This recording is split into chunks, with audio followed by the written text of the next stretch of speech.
So D23 is about to begin, and Disney is already giving us some crazy looks at what they're bringing to their parks.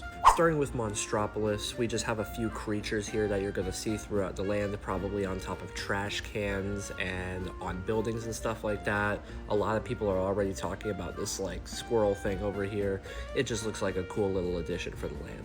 And here we have a look at the Tropical Americas. It's mostly the creatures that you're going to see on the new Carousel attraction.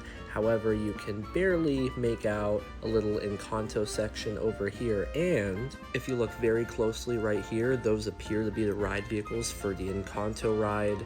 And it looks like they are going to be trackless, which I think is awesome, considering the ride's probably going to take place inside the Encanto house. I think a trackless ride system is perfect. Moving on to Carousel of Progress, you can't really see very closely, but you have the new scenes that are going to be on it, and of course you got Rover right there. Not a whole lot. I'm sure they're going to talk more about it during the actual showcase.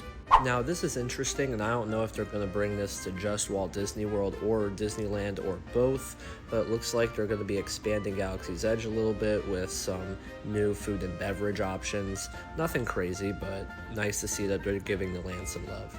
And now the big one, we got a full model of Piston Peak for Magic Kingdom, and I was already pretty excited for this, but I think everyone who is complaining about this needs to apologize because this area looks incredible. And we have a look at the flat ride, which looks like it'll be just a frontier version of the Luigi ride at California Adventure.